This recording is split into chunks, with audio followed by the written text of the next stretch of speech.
Alo. Lai chế nhân cái xem họ bây giờ thân trọng họ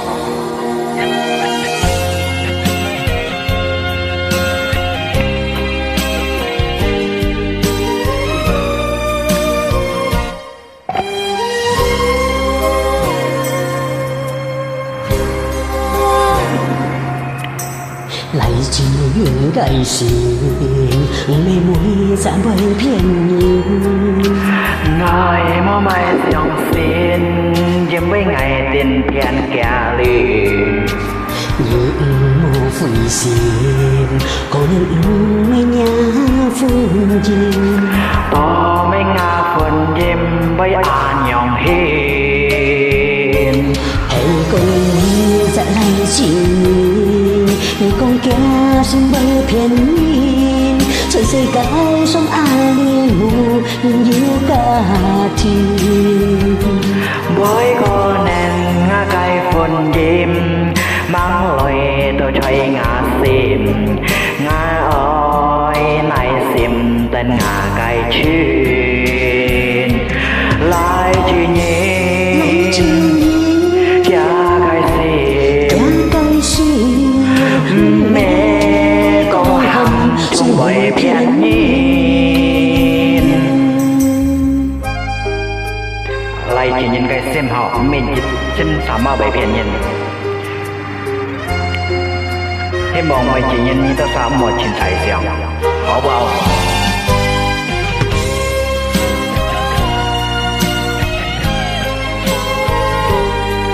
là nhất kỳ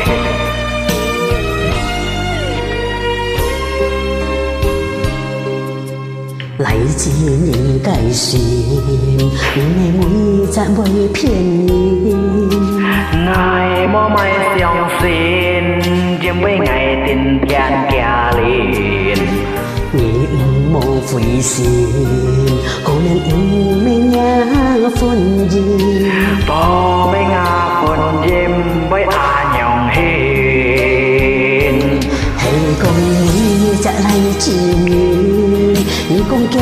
xin bơi phiền nhìn thôi sẽ cái sông ali mù nhưng yêu cả thiên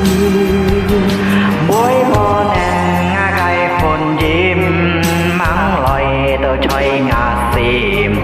ngày ơi này xìm tên ngã cây chuyên lại chỉ nhìn cha cây xìm mẹ con hầm chung với phiền nhìn hãy con dạ lại chỉ nhìn con kia xin bơi phiền nhìn trời rơi cái sông ali mù nhưng yêu cả thiên bối con nàng ngã cây phần dìm mang lời tôi chơi ngã xìm ngày ơi này xìm tên ngã cây chuyên lại chỉ nhìn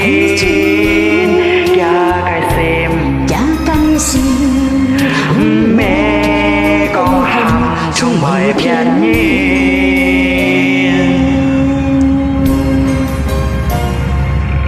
好感谢谢谢台感谢